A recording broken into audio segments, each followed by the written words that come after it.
Welcome to Multiple Natures Live. I'm Stephen Rudolph, and this is the place where you come to find out how you can align your potential and thrive.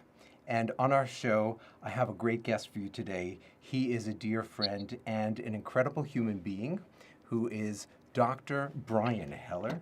And I would like to welcome Brian to the show today. Nice to have you.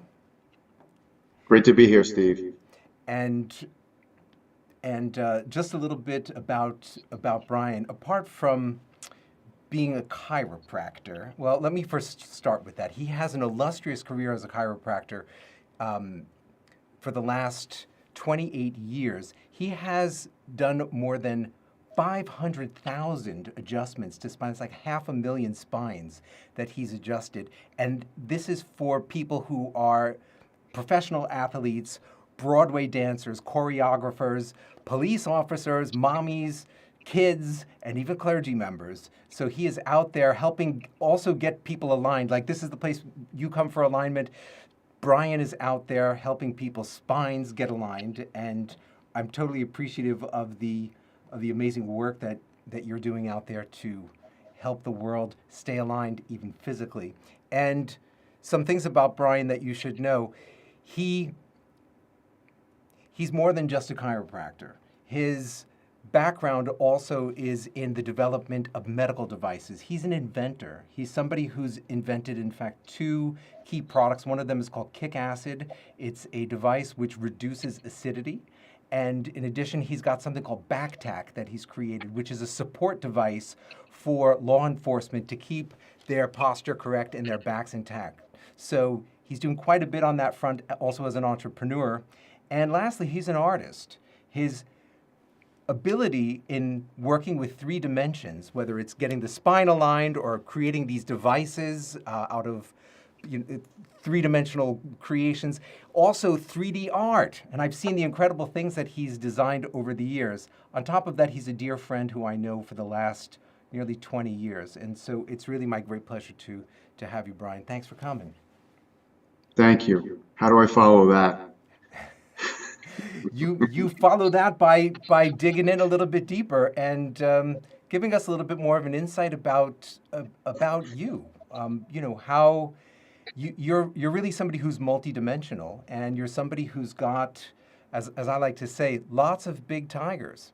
You're working on many fronts in your development. You're not somebody who's unidimensional, but really multidimensional.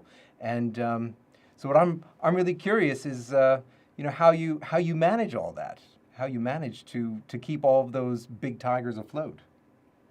It's a really good question.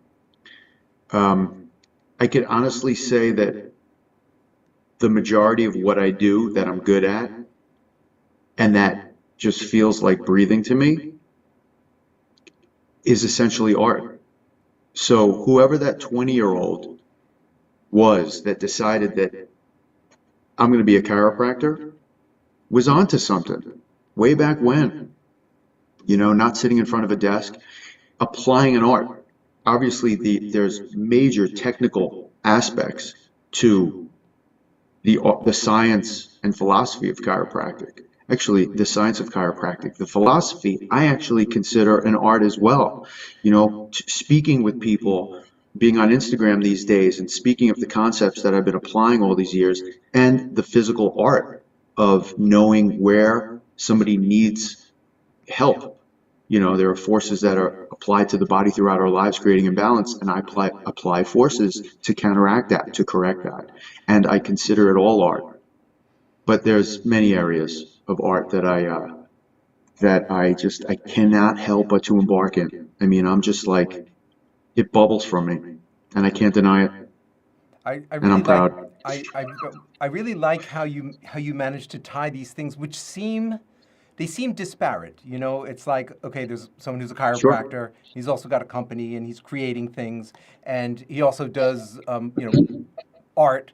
So many people who I meet have multiple dimensions to them, and they don't always find ways to see how those dimensions fit together. So they sometimes feel like three different people or five different people, and they can't actually make it come together. So it seems as though your theme of art is one way that you bring these elements together.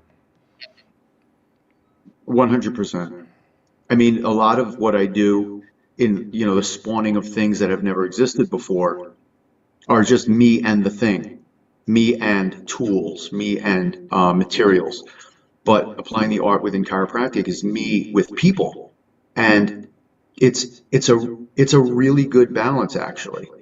The balance of me applying art with people and then applying art, on a table or on a surface with just me. That's interesting. I've never even like tapped into like the breakdown, the deconstruction of that until this moment, Steve.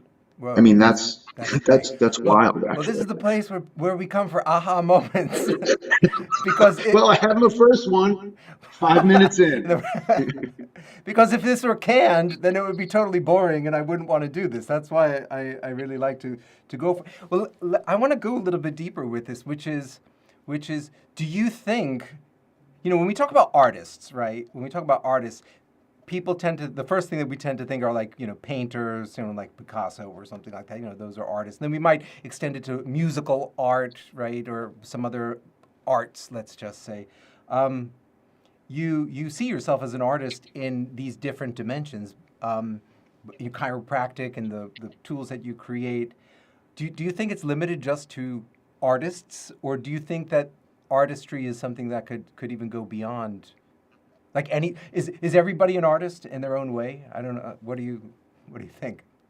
Thank you for asking me that because I I seem to attract artists in my life, and I'm with people all day long in my practice, and I'm in the gym, so I'm a social person. And I find it interesting to point out that there are people that are doing art, that are applying their art, and they have trouble identifying themselves as even being artists. Like that's a thing in the world.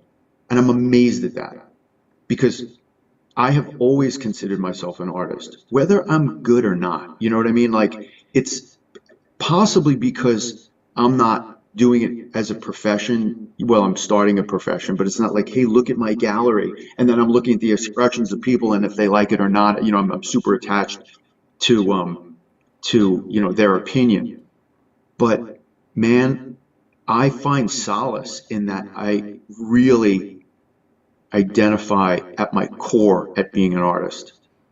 I, And I I'm totally learning dig that. that it's rare. It's rare, I think. I totally dig that, because somehow I've felt myself to be an artist in the way that I approach things, even as an educator, right? When I teach a class or when I put together a curriculum, and I just somehow bring the pieces together and I look at it, I'm like, this, like, it really hits the mark. And Yeah. so I wonder if that's so. And somehow, like, even when I developed the multiple natures model, I never put a nature called an artist's nature. We have a creative nature that I talk about, and creative can be any, could be applied to business, it could be applied to music, it could be applied to mathematics. It's not just limited to the creative arts. But when I thought about the categories of multiple natures, I specifically didn't put in artist, and I thought, and I still think that artistry just might be every person's unique way of engaging and bringing all of their qualities together in a way that's just beautiful. It's interesting that you say that. I mean, like ping moments constantly, brother. So I know that there are people that are excellent in business. I know that there are people that are excellent with numbers. These are things that seem to evade me. Me too. But I can, but I could say that I witness creativity. I witness um, like abstract, like spawning of things in individuals that are doing things that seem apparently left brain. And especially if somebody loves what they're doing, I have to believe that there is some element of like that, feeding that tiger of creativity Hmm. and having something spawn as an idea to help them along with those things. So I'm convinced of it. And this is something interesting that I noticed. I got to say this, Go for it. that once I'm learning these things that I'm not good at, that I've possibly resisted all these years, that, you know, basically feeding my small tigers, I'm noticing that my creativity begins to emerge in those areas too. Hmm. And that is really calming to me. There's something nice in Complete. complete for sure. There's something nice in that. We talk. We do men's work together, and in case you don't know, if you're watching, you're not sure what that is. It's a practice where um, men work together to support each other in becoming their best possible selves. And and one of the things that we look for is supporting is trying to be a three-dimensional person. And I think it's really apropos for you being someone who's in this three-dimensional, working with spines and the creation of sculptures and 3D art and these devices that you create, coming back to this point of artistry and applying it to you and yourself being a three-dimensional person. I just see lots of things connecting and clicking here. And I think that that's valuable for everybody. There's nothing worse than somebody who's like unidimensional or two-dimensional, or as I was saying, that they have different aspects of themselves, but they can't integrate them. And just as you pointed out, when you work on one area of yourself and you see how it integrates with the other parts, it feeds the other parts. And so the other parts also grow. That to me is what it means to be multidimensional. All right, so let's go to tigers. You mentioned tigers a I couple like of that. times, and not everybody who's watching is going to understand what the tigers are, but that's what we're going to get into it. About a year and a half ago, you did the multiple natures test with me, and Yeah. we looked at 19 of your natural abilities, 19 of your talents, and just before we get into it, let's maybe talk about the experience. What do you remember from it, or maybe what were the takeaways? What did you get out of that experience going in and using multiple natures to explore your natural abilities?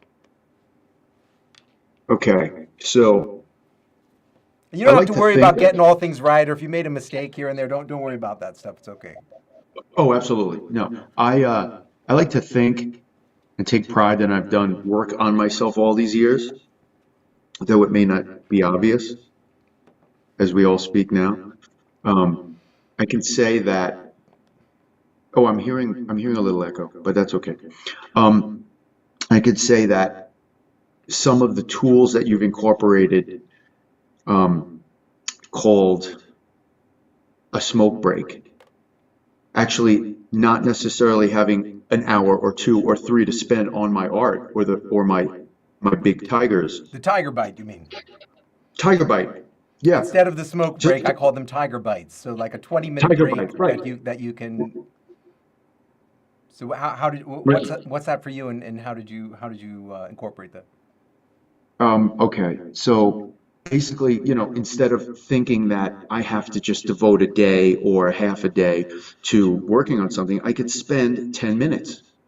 I could spend 10 minutes. You were saying how, what is it, up until like this, even into the 70s and 80s, in an employment contract, people got like 10-minute smoke breaks. What is it, like 6 or 10 a day?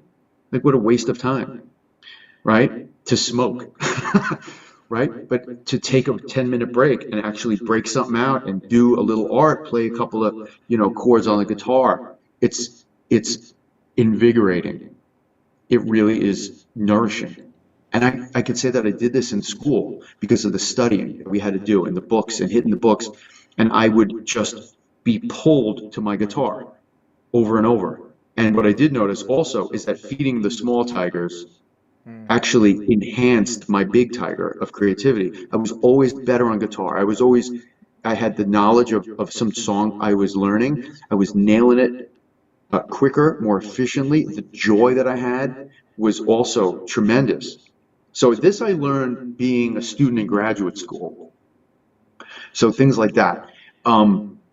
Knowing that, I have to feed my small tigers. I cannot avoid it. So where there's been procrastination, and still even now, the procrastination is around the stuff I want to avoid. The things that tend to be like scary, that I'm not good at. Whatever those reasons are that make me avoid Yeah. it, it's very obvious that I need to be well-rounded, and also give myself a break, that it's okay that I'm not necessarily dominant in those areas.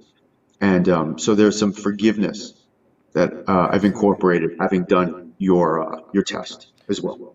Sure. And coming back to this theme of being three-dimensional, I like the fact that you don't shy away from those tigers, those talents that might not be as big, because there's some theme out there that I hear people say, like avoid your weaknesses, just focus on your strengths, just go on your strengths, and I don't buy that at all.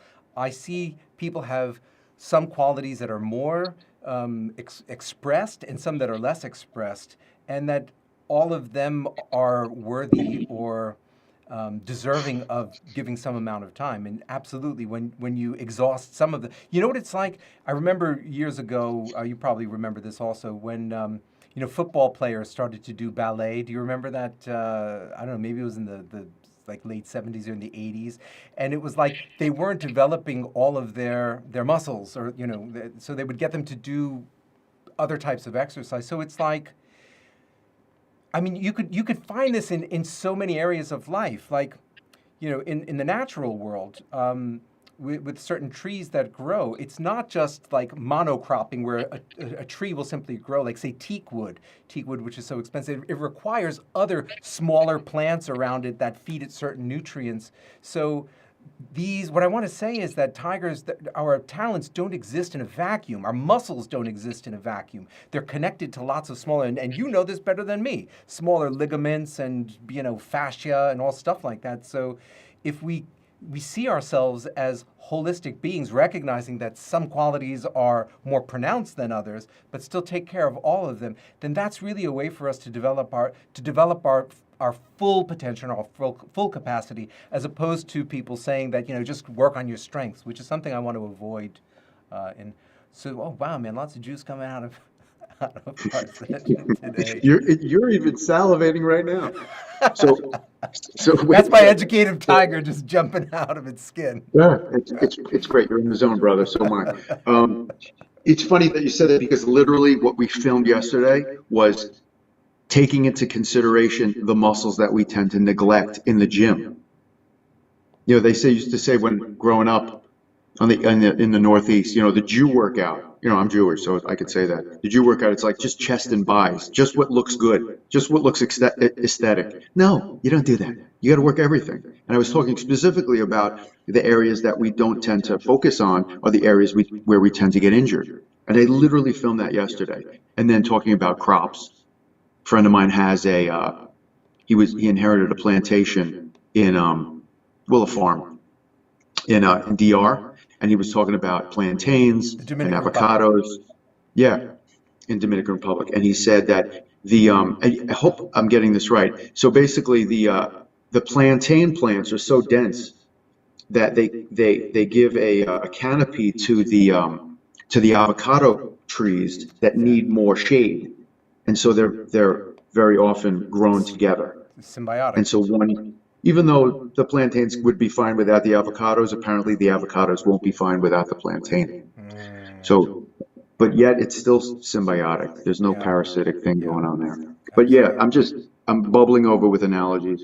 All right. Well, this is Spot good on, stuff. I brother. mean, look, the reason for that this show exists is for us to explore human potential, and it's an area which can be both practical and philosophical. So I don't want to shy away from the depths of this, and also I want to get into the practical stuff, and we're going to do The that right tangents? now.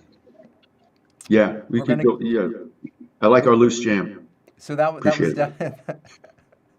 And by the way, our loose jam, for those of you who might not know, both Brian and I play guitar, and we even played music together before we even spoke words together.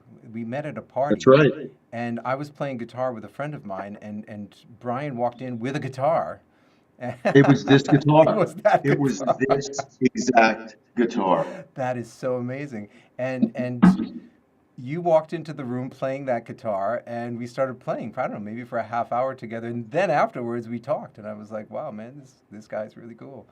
And I've never met yeah, somebody in that way. yeah, that It's was no, it's no accident we become friends, brother. absolutely.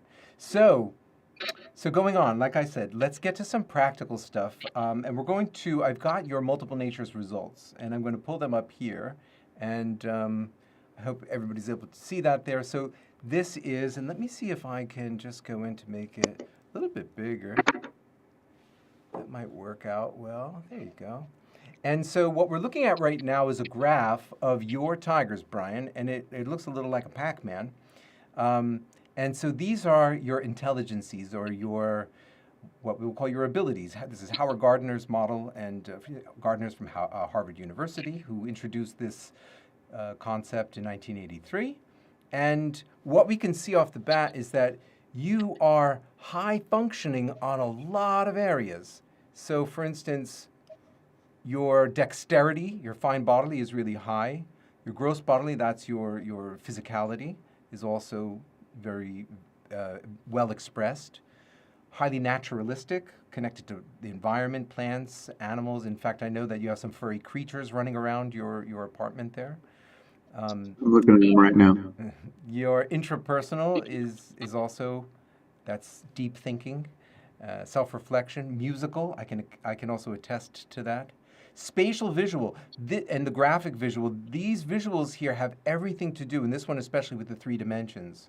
So this is what accounts largely for your ability to adjust bones and visually see them in 3 dimensions and create 3-dimensional prototypes and products and 3-dimensional sculptures. It's all coming out of this.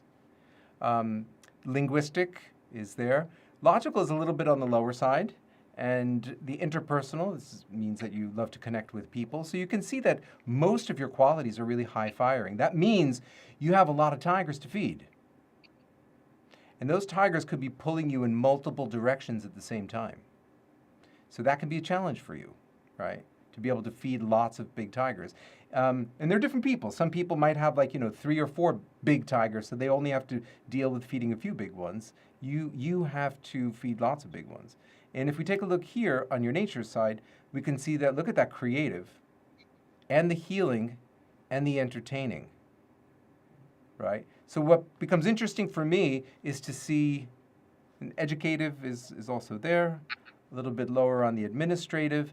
So you've got this high creative, right? So this is a big tiger that's looking to just create and to develop, and lots of this visual stuff and musical stuff and things related to nature and the body. So it's not a surprise.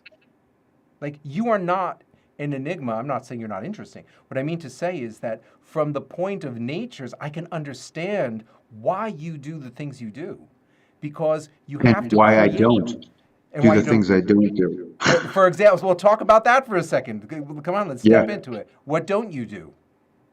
right. So the things that I tend to avoid Yeah. are things that involve logic. I mean, I could say that in the bubble of interpersonal and educative, I have to incorporate logic if I'm able to be with people and educate them. So it's all in the bubble of creativity. So what I'm learning even today is that, and just reinforcing the fact that the fact that I'm learning things that are not within my natures, administrative, logical things, how things, there's a sequence of things as startup business in areas that I just am unaware of. I can trust that my creativity will increase. It will blossom. It will emerge and blossom. And but man, I'm 53. If somebody's like, oh yeah, that part, the cog and wheels of the business, I know that. I'm going to do that. So as I'm immersed in it and I'm helping, stuff's going to rub off because I'm paying attention. And so I will be able to contribute quickly. Um, and really, I'm a maker. It's funny that like all this is just like, yeah, I'm a maker. I'm the idea guy. And going from idea to manifesting, also within the creativity, I can come up with a thing. I can come up with, nailing two pieces of crap together and that never been nailed together before. But to actually like sell it, to be That's a able whole to promote it, that's a whole yeah, nother set of qualities. Exactly. yeah, And I think that that's where a lot of people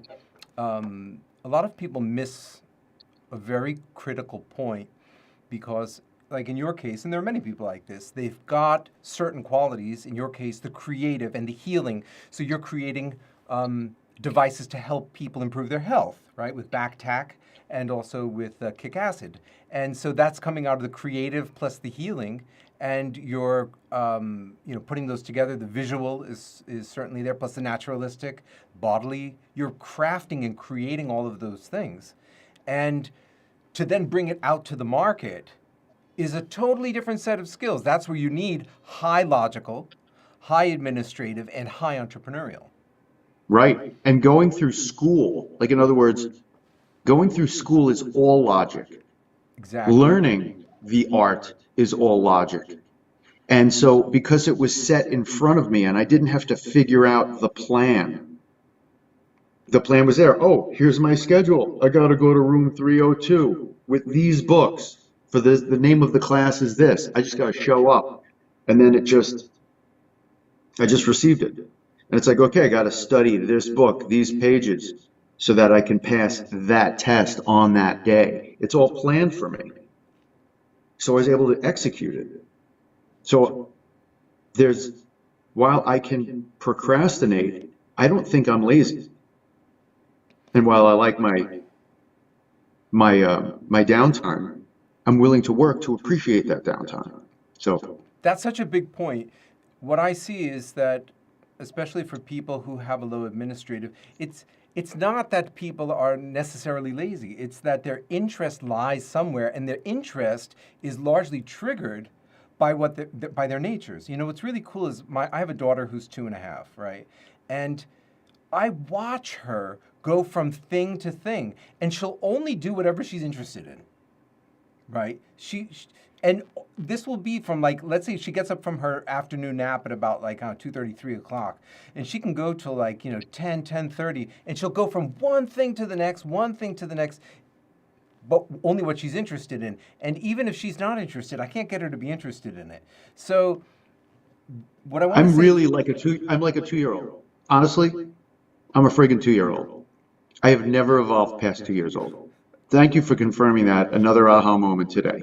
Thank you, Stephen Rudolph. well, I'm a toddler, you know a what, feral Brian? toddler. Listen, I'm going to say this. We are all like underneath all of the sophistication that we've developed, over the years. We're still those young toddlers.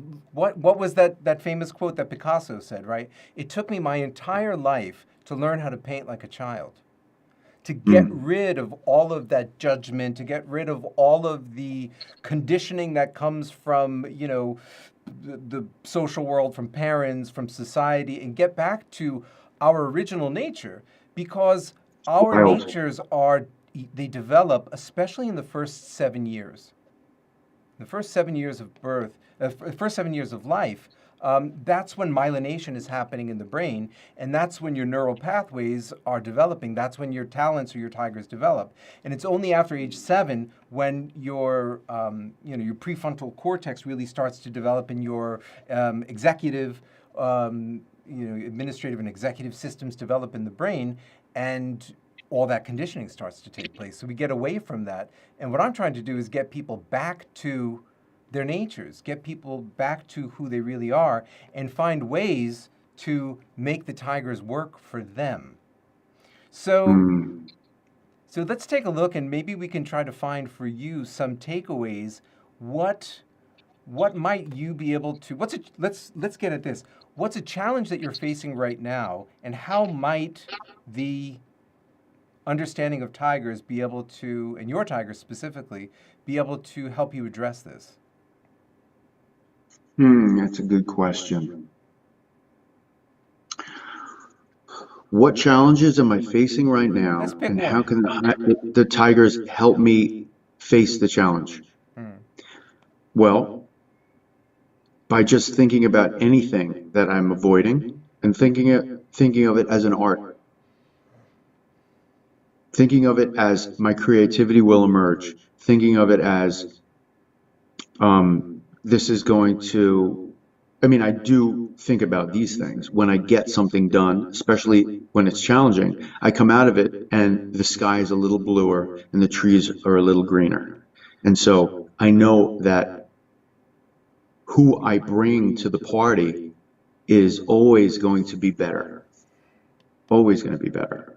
And so I think that's a good start. Just thinking about everything as art, thinking as everything as an expression. I'm going to edit a patent application, and I have to discern whether my patent attorney was accurate in my description of something that never existed on Earth before. And if you know about a patent application, you have like just a strip of something, of material, and there are 75 little wiggly lines with a number on them that correspond to the name of that part and what it is. And I got to look at that. And well, that's an easy one, kinda, even though I've been avoiding it a little bit. It's me interpreting something that I created. So I'm going to go into it, actually bringing creativity into it. I'm just going to get in the mode. I'm just making this shit up. Listen, Yeah, what I'm what open to it. I'll try it. here's what I think about this, which is that I was recently watching one of the top editors on YouTube saying that in the past, one of the things that he used to do when there were things that he didn't want to do was that he would say, I'm going to do the hard things first. And so later, as a bonus or to sort of like as a celebration, I get to do something that I love to do. And he said that he switched that. He said that what he does, that when he gets bogged down and he doesn't feel like doing something, instead of forcing himself to do it, he says what he does is that he does something that he enjoys doing, because then he gets it done and he gets energized, and then he rides off of the energy of getting, and then when he goes back to something that he finds is like less appealing, he's got more energy to do it. I like that. So just something to think about. So your approach to building off your creativity and riding that wave could just be a way for you to tackle some of those things that you've been putting off. Let's see, give it a try, and then what we'll do is we're going to circle back to you after a couple months and then find out how you've been doing. Okay. I mean, my MO, my process is also doing the easy, quick thing first. Hmm. And then like, okay, in 5 minutes, this will be done. I could feel good about that. That will energize me. So, right, by doing the funner thing versus the quick, easy thing, even though it might be annoying, Hmm. for me, and also incorporating the creativity. Sounds good. Something's going to happen. Yeah, and I'll get in the zone. Look, and when I'm in the zone, there's the endorphins are flowing, Exactly. even if it's in a tasky task, and which feels like an art anyway, or a run, or something. So, and I know what those endorphins are like when those are triggered too. So I could kind of lean on a bunch of different kind of processes that I apply to other areas. So I'm thinking about that now, Stephen. So All thank right. you. All right. So let's see how it goes and how it plays out. And in the meantime, so until the time that we check back with you, tell us how we find you. If anybody wants to either get an adjustment from your amazing, talented hands, where would they find you? They'd find me 519 River Road, Edgewater, New Jersey. That's Eastern Time Zone. Our number is 201. Well, my business cell, also my personal cell, is 201 407 7517.